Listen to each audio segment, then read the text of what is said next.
Hola, bienvenidos todos. Vamos poco a poco empezando nuestro webinar. Este es un webinar bastante especial porque lo estamos haciendo aún en julio, antes de las vacaciones. Y vamos a aprovechar la oportunidad de que ahora con el COVID nos podemos globalizar y vamos a estar conectados con México. Así que, vamos, yo estoy en España y encantada a tenernos todos juntos. El webinar va a impartir Fernando Moret. Luego ya él se presentará y yo, mientras tanto, os hago una breve introducción sobre qué es la red de inteligencia de desarrollo de inteligencia colectiva, que somos nosotros que organizamos este webinar.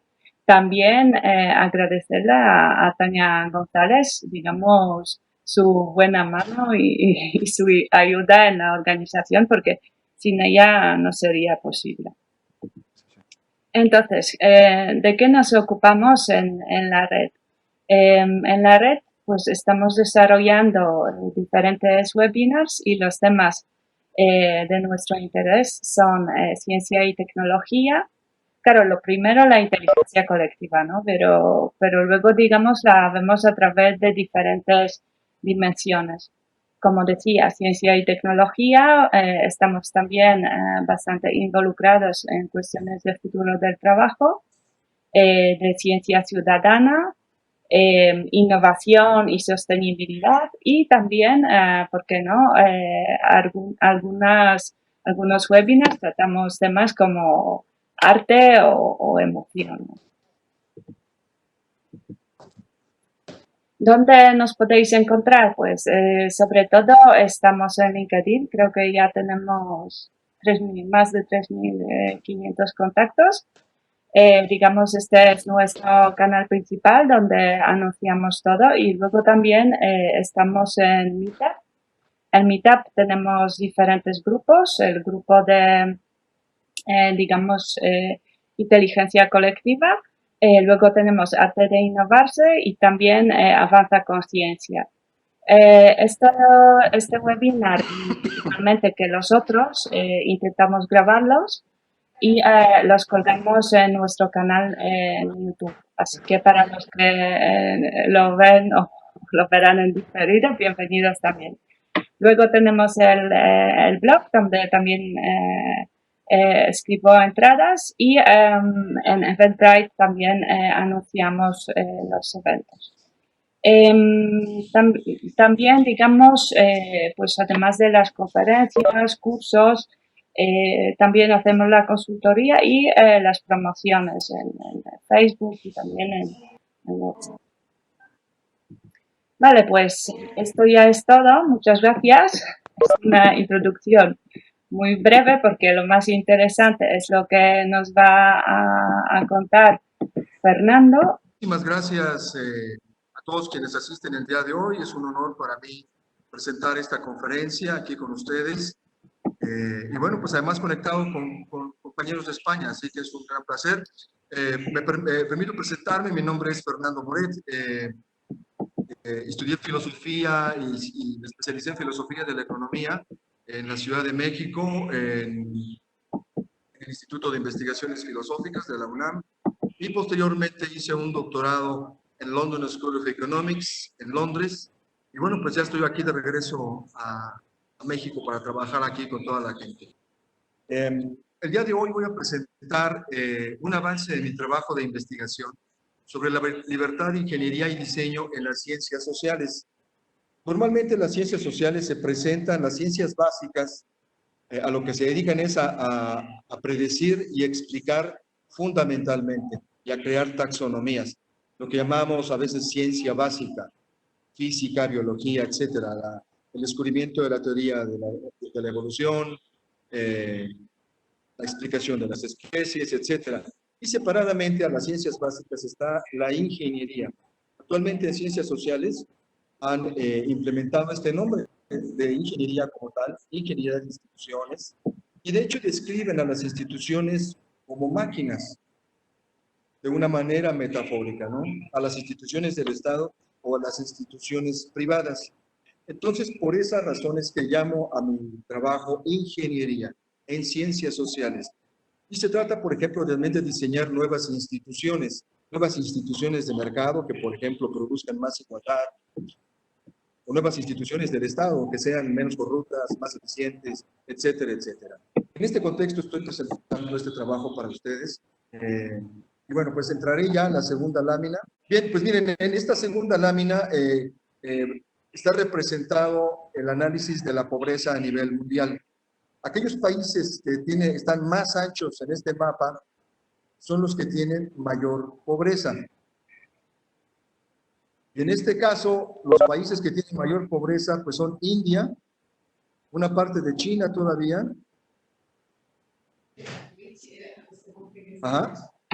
Y pues Norteamérica, incluido México, no está tan mal. España mismo no está tan mal en términos de pobreza.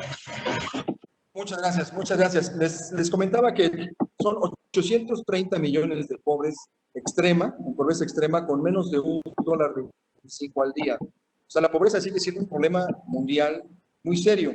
Y en este contexto quiero hacer referencia a quienes me escuchan desde España y también desde México, porque la pobreza de Europa y la pobreza de los Estados Unidos ha dado origen a lo que ahora se describe como la derecha alternativa, definida así por Steve Bannon, el asesor y en un tiempo director principal de la Casa Blanca. Ellos básicamente lo que hacen es, y también en Europa, como sabemos, Hungría es un caso paradigmático, la misma Inglaterra que se quiso salir de la Unión Europea para no recibir más inmigrantes, etcétera. Estamos enfrentando un problema y yo creo que el origen se encuentra en la pobreza que se ha generado en Europa, en los países europeos, en los países anglófonos, que han regresado, desgraciadamente, avanzando 3 pasos hacia el fascismo. No es fascismo todavía, pero si tú combinas libre mercado con nacionalismo, te estás acercando a ese tipo de postura política. Por otro lado, también tenemos la izquierda alternativa, por analogía así lo describo yo, y ahí ubico a Podemos, y también al actual gobierno de México y a Mujica en Uruguay, a Correa en Ecuador, como aquellos que no quieren abrazar el socialismo, pero tratan de incrementar la igualdad por diferentes políticas públicas. Entonces yo creo que para mí que este es un parteaguas histórico y en ese contexto estoy presentando este trabajo. La ONU estableció 17 metas para el desarrollo sustentable en el 2015. Es reciente este compromiso internacional. La primera meta dice que debemos terminar con la pobreza en todas sus formas y en todo lugar. Reducir la desigualdad en cada país y entre países, la meta 10. Y podemos identificar claramente que estas son metas normativas. Prescriben cómo debe ser el mundo y requieren, por lo tanto, de políticas públicas y privadas para realizarse. El aspecto normativo es lo que más tratamos los filósofos. Y aquí en esta siguiente lámina ustedes pueden ver cómo se encuentra en este momento la desigualdad y la acumulación de pobreza, la acumulación de riqueza, perdón. Ustedes pueden ver aquí que todavía déjame ver, en 2012 y en 2014, las personas multimillonarias, las más ricas del mundo, en el 2010 eran 388. Y en el 2014 ya se redujo a 80 y se calcula que para 2016 sean solo 62. 388 caben en un, 80 cabrían en un autobús y 62 en un tranvía. Entonces ustedes pueden advertir cómo no solamente ha crecido la desigualdad, sino ha crecido la acumulación de riqueza en pocas manos. Esto es desde el punto de vista del neoliberalismo, este es un proceso y un resultado justificado y justo, porque el neoliberalismo eso es lo que pretende, que haya mayor riqueza, que se disminuya un poco la desigualdad, pero está plenamente permitido por la competencia que de 388 millonarios en 2010, solo hay ahora 80, porque los otros 328 fueron menos hábiles en la competencia de mercados y por lo tanto perdieron su primer lugar.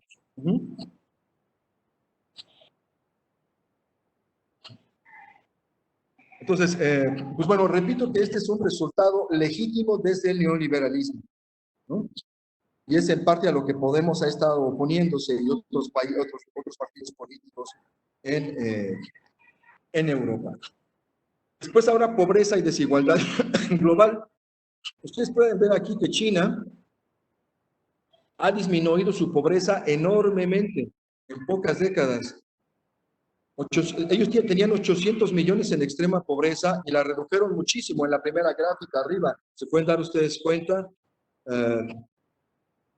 Entre 1980 y el 2000. Es una reducción de la pobreza extraordinaria, que fue gracias al neoliberalismo. Finalmente China implementó las políticas capitalistas neoliberales y de esa forma pudo abatir la pobreza, lo que no había logrado con el socialismo. Después tenemos abajo, en la siguiente lámina, el Gini coefficient o el coeficiente Gini en China, que explica la desigualdad. Entre más cerca estés del 1, más desigualdad existe en el país. Entre más cerca estés del 0, menor desigualdad. Ustedes pueden ver aquí que China ha incrementado su desigualdad muchísimo, en línea roja. Después está Estados Unidos, que ha disminuido. Entonces, esto nos permite advertir las grandes diferencias que existen entre desigualdad, acumulación de riqueza, actualmente en el mundo. Es que se tratan de explicar y predecir el mundo actual, como la pobreza, la inflación, la productividad. Y hay también la ciencia del diseño y la ingeniería, que se trata de construir, o su objetivo es construir un mundo factible, con menor pobreza, menor inflación, etcétera. Para eso se crean políticas públicas y privadas.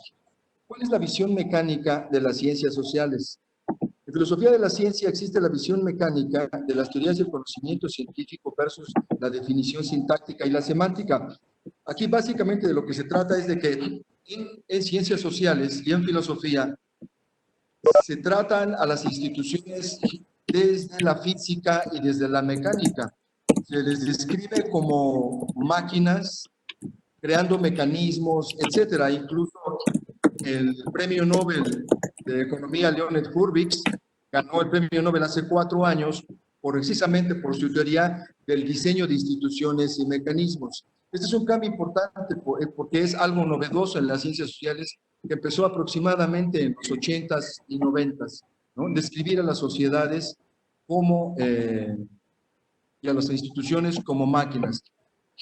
Y esta es una metáfora mecanicista porque las instituciones precisamente no son máquinas. Y aquí hay que hacer una distinción importante para todos aquellos que están en ciencias sociales. En filosofía se distingue entre naturalismo metodológico, cuando los científicos sociales utilizan métodos de las ciencias sociales, física, biología, diseño, ingeniería, y cuando hacen hermenéutica, es decir, que estudian los signos, el lenguaje y cómo se comunican las sociedades para ser productivos. Entonces, el naturalismo metodológico se presenta de esta manera, como una copia de los métodos de las ciencias naturales importados a las ciencias sociales. El diseño científico, paso a la lámina 10, el diseño científico, en este caso, crea una ontología de instituciones y conducta humana como artefactos, ¿no? Como si fueran máquinas. Y existen 2 tipos de diseño. El diseño rudimentario, donde se crean instituciones o se hacen pequeños negocios sin ciencia, es un diseño rudimentario, y un diseño científico con base en la ciencia, en estudios de estadística, de mercado, etcétera, etcétera. Entonces nos vamos a concentrar en el diseño científico. Y en esta misma lámina, como mencionaba antes, ya mencioné antes a Leonid Hurwitz, que ganó precisamente el premio Nobel con la teoría del diseño de mecanismos. Y en sociología son muy famosos en esta visión mecánica Peter Hedström y Richard Sveder, de Suecia. Y en psicología, el conductismo de Skinner. Vamos entonces ahora a la siguiente lámina en las máquinas socioeconómicas. Si hay alguna pregunta, con todo gusto me dicen y me detengo para clarificar o responder alguna inquietud que ustedes tengan. Las máquinas socioeconómicas, descritas así, metafóricamente, son las firmas corporativas, las cooperativas de trabajadores, las instituciones del Estado, las granjas de producción animal, agrícola, ejidos, etc. Es una metáfora, ¿no? Insisto. Y ejemplos de diseño científico de instituciones son el Fondo Monetario Internacional. El Fondo Monetario Internacional fue diseñado entonces que distinguimos en la ciencia de hechos, ciencias sociales y naturales, que se dedica a medir, explicar y predecir el mundo actual. Y la ciencia de diseño e ingeniería, desde ingeniería mecánica, ingeniería metalúrgica, pero también hay ingenierías en las ciencias sociales. Y en este caso, las ingenierías en las ciencias sociales se dedican a crear un mundo factible, con menor pobreza, con menor inflación, mayor productividad, etc. Y a eso se dedican los científicos ingenieros en ciencias sociales. Es una nueva rama novedosa y que está pues en gran explosión en muchos países.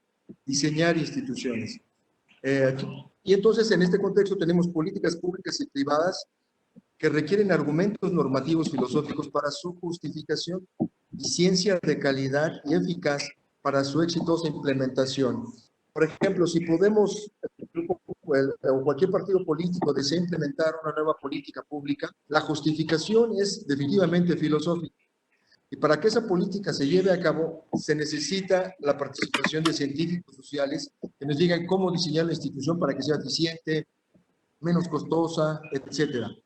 Pasemos a la siguiente lámina.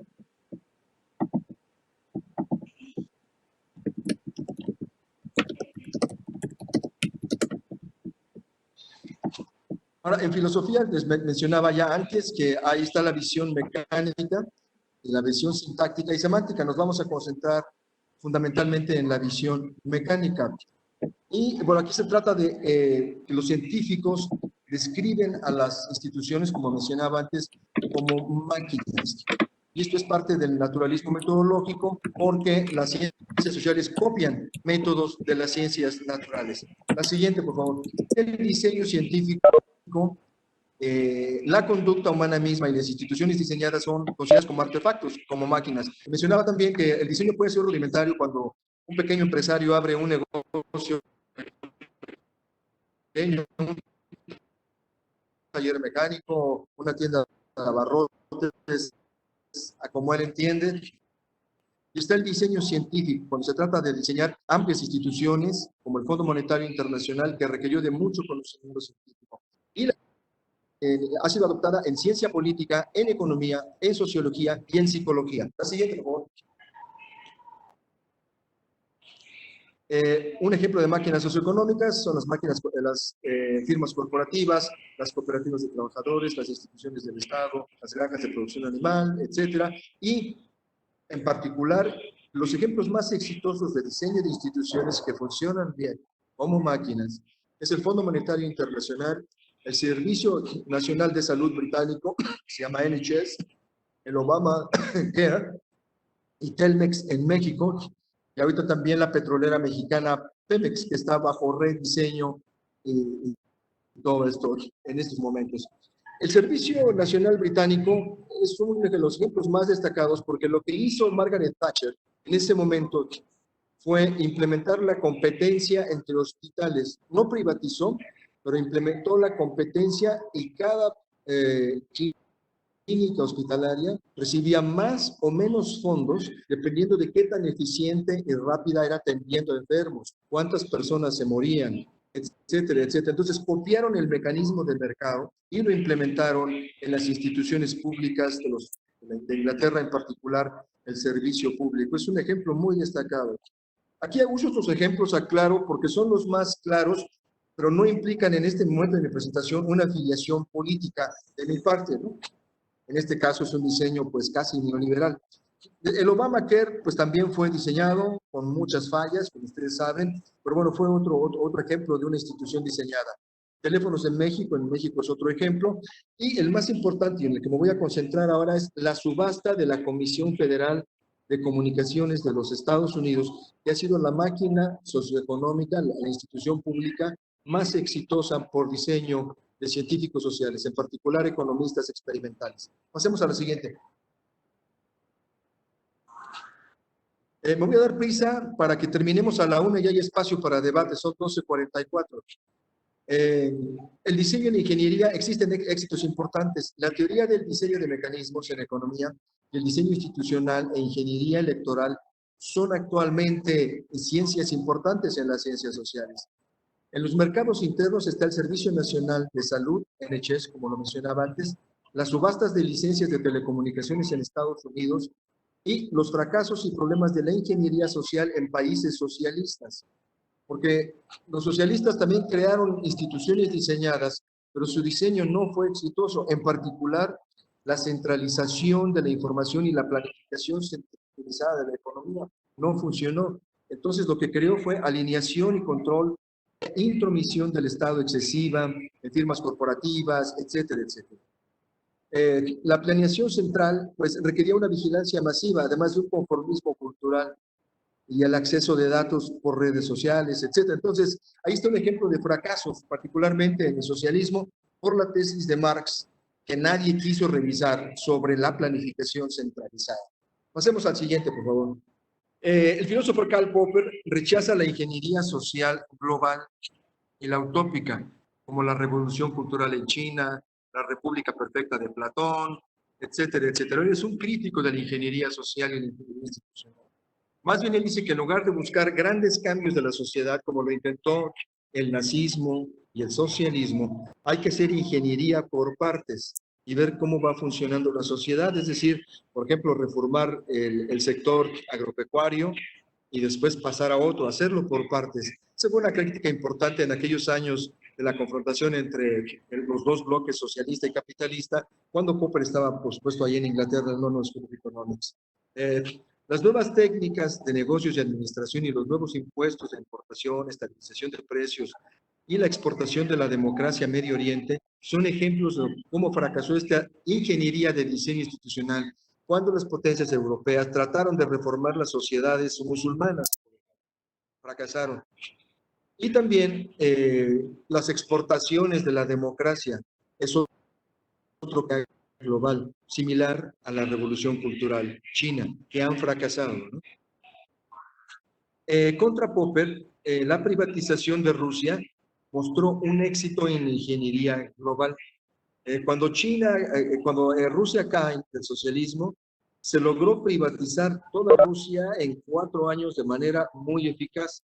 Se crearon algunos oligopolios importantes, pero en general la implementación fue exitosa, sobre todo porque el capitalismo ya se conoce mucho cómo funciona, han habido muchísimos diseños y había mucho de dónde tomar. El diseño en Estados Unidos de una nueva subasta ascendente, simultánea y por rondas es el ejemplo en este momento de la ingeniería más exitosas porque creó mayor eficacia de mercado, mayor poder económico para el Estado, pero sin embargo creó mayor desigualdad económica en los Estados Unidos. Vamos a ver este ejemplo en un momento. A la siguiente, por favor.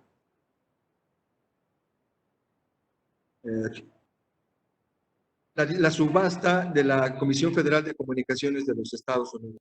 Previamente, las subastas en muchos países se llamaban concursos de belleza, porque los empresarios interesados en obtener una concesión del Estado, por ejemplo, para telecomunicaciones, presentaban proyectos ante, ante la burocracia que tenía que decidir, ¿no? Los secretarios de Estado, etcétera. Y ya a partir de cómo presentaban sus proyectos, los jefes del Estado, los directores de instituciones públicas decidían a cuál dársela en una junta. Esto fue criticado muchísimo porque daba pie a corrupción o a tener favoritos desde antes.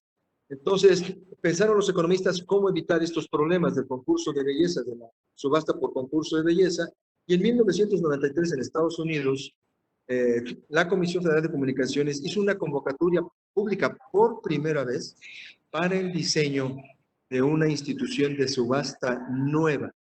Y lo hizo pues otra vez Estados Unidos a la cabeza, como en otras cosas, lo cual pues me ha preocupado siempre que no hayan más ideas innovadoras en otros lugares. Y pues aquí en México también la subasta del mercado farmacéutico ya procede de manera semejante, operan un poco como el modelo, y en la fase técnica los economistas y teóricos eligieron y decidieron de manera racional un poco cuál sería la subasta mejor Ya hay subastas previas sin diseño científico, sino rudimentario, como las sociedades fueron desarrollando sus subastas, como la subasta japonesa, que empezó desde hace siglos, y aquí los japoneses en sus subastas empiezan por el precio más alto del producto que ponen a subasta y van bajando el precio, ¿no? Por eso se le llama japonesa y la ocupan también en otros países. Pasemos a la siguiente, por favor. Eh, la teoría de la elección y decisión racionales no tiene poder, es una teoría muy importante ahorita en la economía, no tiene poder para responder a preguntas cruciales sobre el funcionamiento y resultados de las subastas suscritas, porque es una teoría clásica, básica de la economía. Necesitamos ingeniería y experimentación. Entonces, por ejemplo, había un problema para los economistas con una nueva subasta. ¿Cómo lograr una asignación eficiente cuando las licencias tienen un valor superaditivo? Es decir, esta es una parte técnica que cuando tú compras, por ejemplo, dos licencias de telecomunicaciones en una provincia que está junto a la otra, tienen mayor valor porque están juntas y ahorras en costos de producción y de transporte. El valor decrece cuando compras una licencia que está pues a 200, 400 kilómetros de otra, o 1000 kilómetros. Entonces, siempre cuando las regiones de provincia para telecomunicaciones están una junto a la otra, cuestan más al comprarlas. Pero no sabían los economistas cómo predecir el posible valor. Entonces, aquí entró en acción, y es quizá una de las partes más importantes de esta presentación, la economía experimental en el laboratorio del economista Charles Plot del Caltech de California en los Estados Unidos. Veamos qué fue lo que hizo en la siguiente lámina. El objetivo fue obtención de datos y pruebas de eficiencia comparativa en laboratorio de reglas de subasta japonesa descendente, con el mayor precio y descienden en el menor precio, versus la subasta ascendente de Milgram y Wilson, que era un diseño completamente nuevo creado por estos economistas estadounidenses. El economista Charles Plot tenía como objetivo comparar la eficiencia de estas dos diseños, el japonés y el de Milgram y Wilson, que se llama subasta ascendente en diferentes rounds, en diferentes episodios. Y los parámetros a determinar en estos experimentos que se realizan en laboratorios de economía con personas voluntarias que conocen de subastas, y se diseña ahí cómo simular una subasta en el laboratorio y obtener información experimental. Los parámetros a definir con esta experimentación de personas en el laboratorio con experiencia en subastas, compradores de subasta, fue la eficiencia en la asignación y monto de ofertas, los incrementos óptimos después de cada ronda y el número máximo de rondas, así como prevenir la colusión y las prácticas ilícitas entre los subastantes.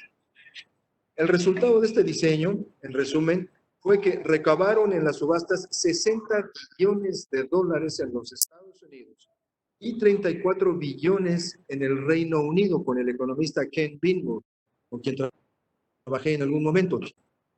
Entonces, aquí se pueden dar ustedes cuenta, nunca una subasta en el mundo había generado tanto dinero, y tampoco pensaron los políticos de Estados Unidos y del Reino Unido que los empresarios tenían tanto dinero disponible. 60 billones fue una cantidad estratosférica.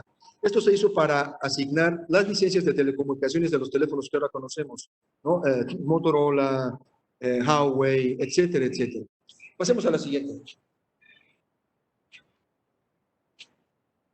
En ciencia política, es otro ejemplo, pasamos ya de la economía a la ciencia política. Giovanni Sartori, un científico político de Italia, dice que es necesario utilizar la metáfora y la etimología de la maquinación para poder construir lo que él describe como ingeniería constitucional. Es decir, que se realicen el diseño de las constituciones, y pasó con la Constitución de la Unión Europea. Se llevaron a cabo algunos experimentos para ver si se aprobaban o no algunos artículos en la Constitución de la Unión Europea. Entonces, este es otro ejemplo más de esta ingeniería que se llama también a nivel incluso de constituciones.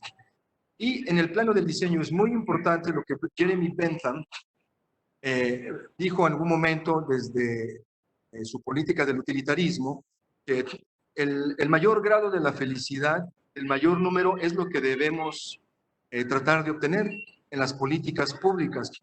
Y para eso dice que pues, la forma de controlar la conducta de las personas es a través de castigos y recompensas para modelar su conducta. Esto es pleno conductismo que se lleva a cabo, ahorita lo voy a presentar, en todas las empresas, incluso en la actualidad. Todos trabajamos a través de recompensas, en salarios, etcétera, y seguimos, digamos, manejados en nuestra conducta, sobre todo laboral, por estos diseños de las diferentes instituciones públicas y privadas para que seamos eficientes, etcétera, etcétera. Entonces, en esta visión mecánica, también nosotros como personas y trabajadoras y trabajadores nos convertimos en algún sentido en autómatas. Estamos reproduciendo conductas a partir de incentivos, un poco como la nuez, como la liebre que corre tras la zanahoria en las carreras de caballos. Pasemos a la siguiente. En psicología también existe el condicionamiento operante. Y esto es cerca de terminar. Conduce el condicionamiento operante descrito por Skinner, un psicólogo norteamericano. Y finalmente, pues él dice que estaba siguiendo la maquinaria que había propuesto Bentham, utilizando reforzadores y control sobre contingencias. Básicamente, Skinner descubrió que cuando presentamos incentivos adecuados ante cualquier persona, incluso otras especies animales, lo que logras es que las personas modelen su conducta. Y esto lo llama él la conducta operante, porque alguien la está operando desde arriba. Puede ser un director de empresa, puede ser un director de una institución pública, un rector de universidad, etcétera, etcétera, para que nosotros modelemos nuestra conducta en cierto sentido, ¿no? Y aquí, pues, es importante ver lo del conducto operante. Voy a pasar a un ejemplo más adelante, en la siguiente lámina, por favor. Es un ejemplo que no sé si lo vamos a poder proyectar, pero lo pueden ver en casa. Lo voy a describir en este momento. Lo que hizo, está en esta liga de internet, es el video con palomas. El video es extraordinario porque las palomas de Skinner aprendieron a hacer, a picar o a elegir con su pico ciertos colores y ciertos números para obtener maíz y poder alimentarse. Bien, entonces lo que demostró Skinner es que incluso la conducta de palomas que tienen poca inteligencia se puede modular, operar desde alguien que coloque los incentivos correctos. Y este es básicamente como siguen operando pues las empresas de iniciativa privada y las públicas. Y pues bueno, entonces esto demuestra que la visión mecánica pues de lo que trata es de convertirnos pues en un grado importante autómatas. En el sector público, por ejemplo, aquí en México, no sé si también en España y otros países, existe algo que se llaman tabuladores salariales. Y los tabuladores salariales son muy pequeñitos. Los incrementos en una posición salarial, por ejemplo, de secretaria ejecutiva o de obrero calificado, los incrementos son de 120 pesos en México o 130, que son muy pocos. Pero aunque sea un estímulo económico bajo, las personas modulan su conducta para alcanzar el siguiente paso en el tabulador salarial. Entonces, esto muestra un poco, podrán ver ya el video quizá en casa, no creo que podamos abrirlo aquí, pero el experimento es impresionante. Pasemos a la siguiente, por favor. Entonces, aquí las conclusiones. La conducta operante en empresarios, subastantes, en esta subasta para asignar licencias de telecomunicación, en los trabajadores de Walmart, en los trabajadores del Seguro Social aquí en México, del ISSSTE, en los votantes con tarjetas de Soriana en México, que les regalaron tarjetas para votar por cierto partido, en las investigaciones de nosotros mismos y los estímulos que el SNI, el Sistema Nacional de Investigadores, provee a los investigadores en México, es otro caso de modelación de conducta operante por incentivos y castigos. La idea sobre las máquinas socioeconómicas y la tecnología de la conducta y el diseño cultural son consistentes con ingeniería social por partes y la global, en gran escala o en pequeña escala. como son practicadas en las democracias liberales, representativas, con economías de mercado y estado de bienestar. O sea, esto es parte de la economía liberal, neoliberal, con los estados de bienestar y el diferente tamaño de estado de bienestar que cada país tiene. Los economistas y otros científicos sociales hacen a veces una contribución pobre o nula al incremento de la libertad. Y esto es algo que los científicos sociales tienen que despertar, porque están siendo el instrumento de pues, políticas a las que a veces ellos no pueden realmente pues, estar de acuerdo o acordar. Entonces también es una crítica a los científicos que participan de alguna manera en estos diseños, porque en el diseño de los Estados Unidos de esta subasta se había considerado inicialmente que una parte de las licencias se asignaran a madres solteras y sectores pobres de todos los Estados Unidos. Pero al final borraron ese artículo los senadores y representantes de la Cámara Baja de los Estados Unidos y no le dieron nada a las personas con mayor desigualdad económica, que fue el tema con el cual empezamos. Entonces, la subasta de los Estados Unidos sirvió para incrementar la desigualdad y acumular la riqueza en muchas más pocas manos todavía. Los economistas, perdón, y los diseños libertarios, y aquí ya viene una idea nueva para ustedes, si no la conocen. Los diseños libertarios, económicamente igualitarios, pueden ofrecer una alternativa reduciendo significativamente el control del Estado y de los empresarios sobre la conducta de los trabajadores y generar mayor riqueza y mayor igualdad. Las cooperativas de trabajadores son uno de los mejores ejemplos de las políticas libertarias. Aquí aclaro que la distinción entre libertarios y liberales es que los liberales dan algunas libertades, pero no todas, incluso capitalistas liberales. Pero los libertarios de izquierda y derecha quieren maximizar la libertad en todas las áreas. Y bueno, pues ha habido una tradición libertaria muy importante en España, ¿no? Entonces, pues seguramente ustedes conocerán todos los casos y demás. Es el instrumento más importante que conocemos de la igualdad. La creación de políticas libertarias igualitarias y el principal instrumento que conocemos son las cooperativas de trabajadores versus las empresas privadas. Pasemos a la siguiente, por favor. Y bueno, pues con esto concluyo. Muchas gracias a todos por su atención. Pues disculpas por todas las fallas técnicas. Estamos experimentando y aprendiendo todos con esta pandemia. Y pues un abrazo a todos desde aquí y un beso. Gracias por atenderme y por ser pacientes. Sí, muchas gracias, Fernando. Ha sido, la verdad, que muy interesante. También ha sido súper rápido. Que un poco, Sí. a veces, yo creo que también las expresiones que empleas no siempre, digamos, tal vez sean las mismas que se emplean aquí. Bueno, yo, si puedo, quería preguntarte si tú crees que en todo este panorama, la introducción, que cada vez se ve como mayor grado de la inteligencia artificial, ¿cómo lo va a afectar? ¿Cómo lo ves tú? Ese es un problema fundamental. Muchas gracias por la pregunta. La maquinización del trabajo, la inteligencia artificial, lo que está produciendo es desempleo, ¿no? En Inglaterra, les doy un ejemplo, en todo el servicio postal que antes era operado por trabajadores al servicio del Estado, se introdujeron máquinas para que cada persona pueda poner los timbres y enviar sus cartas, sus paquetes, etcétera. Y lo que eso creo fue un desempleo terrible. Negociaron con el sindicato y pudieron darles al menos alguna liquidación decente, ¿no? Pero ese es el problema y por eso es que tenemos, y aquí ya es mi posición propia, tenemos que disminuir la desigualdad. Si los trabajadores estuvieran organizados en cooperativas y utilizaran máquinas para trabajar, no tendríamos problemas de generación de desigualdad, generación de pobreza y desempleo, porque podríamos esa riqueza distribuirla de manera equitativa. ¿Ves?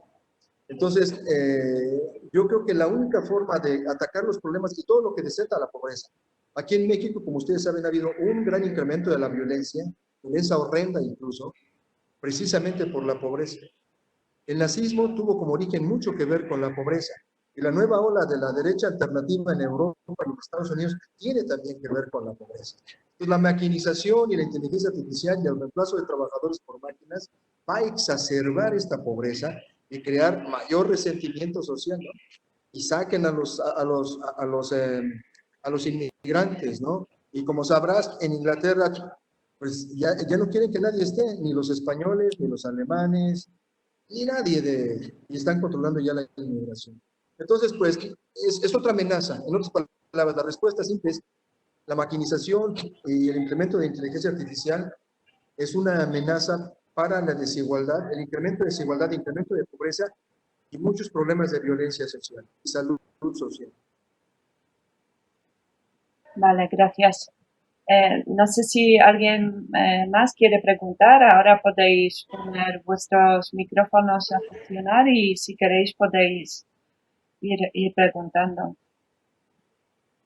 Quería preguntar, ¿cómo ves tú el tema porque yo creo que uno de los problemas, digamos, de la distribución de la riqueza es también que las grandes corporaciones y también, digamos, las grandes fortunas no pagan los impuestos, ¿no? Que, digamos, se lo apañan con diferentes trampas, pasos a paraísos fiscales, etc. Y entonces no se pagan los impuestos. Si tú crees que este tema es también, digamos, algo a considerar dentro de la ingeniería que ves tú y cómo lo llevarías a cabo, ¿no? Para que sea efectivo. Nada más, dejé de oír un poquito el inicio de la pregunta.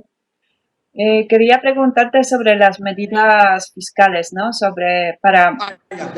Para digamos, sobre todo, no tanto, digamos, la fiscalía sobre el trabajo, ¿no? Que está bastante, digamos, aplicada. Lo que sí es sobre las grandes corporaciones, las grandes empresas multinacionales y también las grandes fortunas, ¿no? Como impuestos sobre el patrimonio y todo esto, ¿no? Que sí que tenemos bien implantado.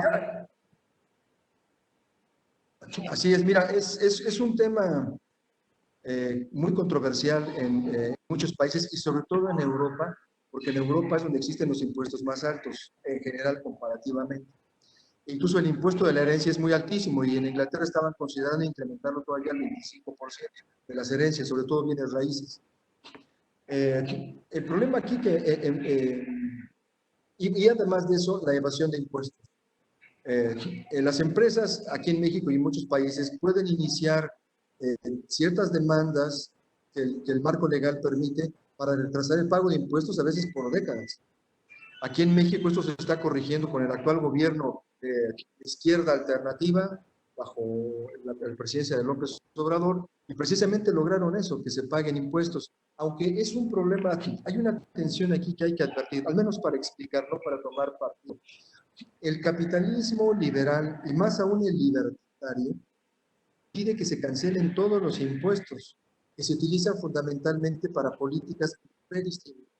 Es decir, el salario de todos nosotros es la primera acción distributiva, ¿no? Nos da nuestro salario cada mes. Ahí está. Después, quienes somos pobres o quienes son pobres, reciben ayudas adicionales en una redistribución. Es decir, cobran, ya el empresario no solamente distribuye inicialmente con salarios, sino que tiene que pagar impuestos para que de la producción que hacen también los trabajadores se redistribuya. Entonces, el capitalismo aboga por la abolición completa de los impuestos. Tienen diferentes argumentos de por qué no genera la igualdad que se espera, y hay que leer la literatura al respecto. Entonces, aquí hay una tensión muy importante y un conflicto constante entre quienes reciben herencias, empresarios que no quieren pagar impuestos. Básicamente lo que dicen los empresarios es, déjenme no pagar impuestos y eso se convierte en inversiones y crea mayores empleos, ¿no? Entonces, hay una tensión ahí que hay que advertir. Entonces, Europa es el país que ha tratado de combinar, pues digamos, un capitalismo neoliberal o liberal de un 60%, 65%, con 35% de un amplio estado de bienestar, ¿no? pero siempre hay tensiones. Seguramente ustedes lo han visto desde que son pequeños en España, las tensiones constantes cuando se van a subir los impuestos, las manifestaciones sociales, la inconformidad de empresarios. Por eso, para mí, la mejor opción es pues volver a lo que los libertarios de izquierda españoles hicieron, ¿no? Que se retrata muy bien en esta película El laberinto del fauno. Los libertarios españoles sentaron un precedente muy importante de cómo generar igualdad con cooperativas. Lo hicieron de manera muy rudimentaria, muy espontánea, pero fue al menos un paso adelante. Lo que necesitan estos ejemplos es ahora hacerlo, y no necesitamos tampoco una revolución social, porque cualquiera puede abrir una cooperativa en cualquier momento. De hecho, el partido conservador de Inglaterra, y también aquí el de México, saben que las cooperativas son consistentes con el mercado porque finalmente compites, ¿no? Por clientes y todo esto. Hay muchas cooperativas de trabajadores ya instaladas sin necesidad de haber implementado una revolución social. Entonces, para mí, la mejor forma de garantizar la igualdad, una menor desigualdad, es el sistema de cooperativas de trabajadores, donde somos dueños. Y cuando somos dueños también cuidamos mejor las cosas. Permítame concluir con un comentario sobre esto para que quienes están en ciencias sociales tengan este dato. En economía hay un problema que se llama la tragedia de la propiedad común, o en inglés es tragedy of the commons, solamente común. ¿Qué pasa? Que todo lo que es común a todos, por ejemplo, los parques, ¿no? Los parques en las ciudades, en las banquetas, etcétera, nadie las cuida. Tiras la basura sobre la banqueta, no te importa, ¿no? Destruyes los parques, las personas hacen muchas cosas. De la misma manera, los presupuestos del Estado y las instituciones del Estado se pueden considerar como una propiedad común. Y lo que pasa con las propiedades comunes es que o son saqueadas, ¿ah?, o son descuidadas.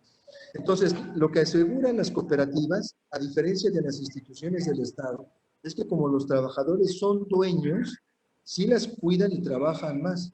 Si tienen Walmart ahí o una tienda de autoservicio grande en España, y hacemos un experimento de que sea expropiada y que se les dé a los trabajadores, estoy seguro que los trabajadores van a tener mucha más riqueza y van a trabajar más duro.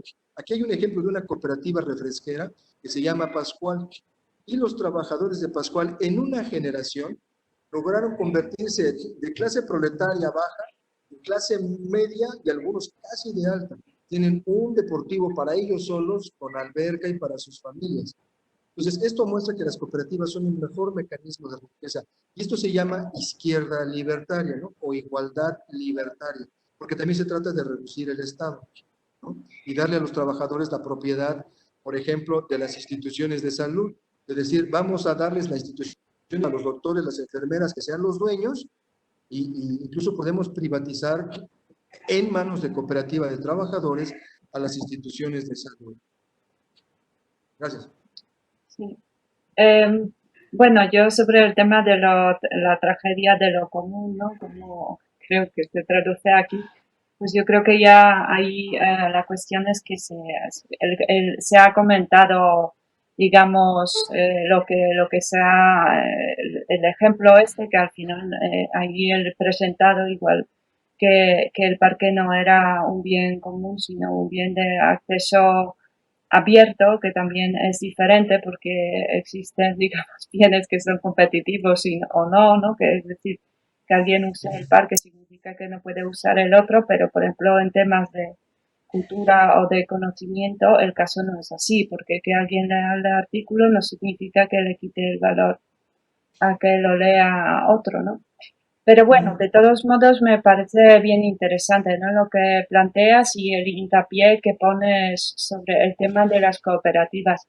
La verdad que nosotros aquí estuvimos comentando la teoría cultural del grupo estructura de Mary Douglas, que digamos tenía sus cuadrantes, ¿no? Entonces estaba el cuadrante individualista, este competitivo que está aplicado, estaba el jerárquico, ¿no? Con el gobierno, con sus jerarquías, y luego estaba el otro, el igualitario, ¿no? Donde posicionaríamos a las cooperativas.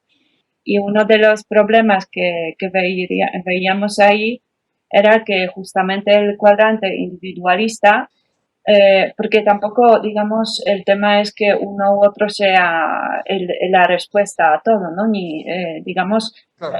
cada uno es cierto y cada uno no es válido si no hay otros, ¿no? Y el problema ahora es que este cuadrante individualista intenta un poco, pues no permite escalar las soluciones o está recortando mucho el paso de otros cuadrantes, ¿no? Entonces, por ejemplo, es muy difícil las cooperativas, aunque surgen muchas, es muy difícil que estas cooperativas se vuelvan unicornios, ¿no? O que, digamos, ocupen un lugar realmente relevante en los mercados, ¿no? Entonces, tal vez ahí habría que ver qué se podría hacer, ¿no? Para ofrecer esta oportunidad a las cooperativas para que se desarrollen. Claro, lo primero es tener la conciencia de ello, ¿no? Que es algo que habría que apoyarlo, no algo que reemplace, digamos, el futuro, sino que sea también una parte válida y una parte, digamos, relevante de economía, ¿no?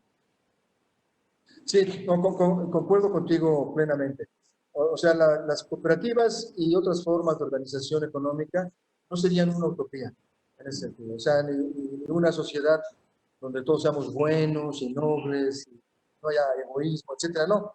No, pero aquí lo que ha pasado, y aquí es donde tenemos que llamar a los economistas, porque el tema de cómo organizar la economía en cooperación y horizontalidad y todo esto, ha sido muy pocamente estudiado por los economistas. Si tú revisas, y esta es una crítica a los economistas, si tú revisas los premios Nobel de Economía, todos están en el mercado, o sea, todos han ganado el premio Nobel por el mercado capitalista, neoliberal, y todos, ¿no? Desde Milton Friedman, Hayek, Leonid Hurwitz, etcétera. Entonces, yo confío en que si los economistas había una especie como de revolución o de cambio importante en la profesión, podrían ellos ayudarnos a diseñar sociedades más igualitarias y más ricas. Y finalmente, pues mira, por ejemplo, sí, en las cooperativas habría desigualdades, porque, por ejemplo, si algunos están en la cooperativa del petróleo, van a tener mucho más dinero que aquellos que están haciendo una cooperativa agrícola. O sea, van a haber diferencias de riqueza, pero la diferencia de riqueza no va a ser tanta como en la sociedad capitalista neoliberal o libertaria. O sea, sí esperamos muchos problemas, pero creemos que vamos a estar eh, con menos problemas por lo menos, ¿no? Mayor igualdad y desarrollo de la economía. Sí, sí, pues muchas gracias.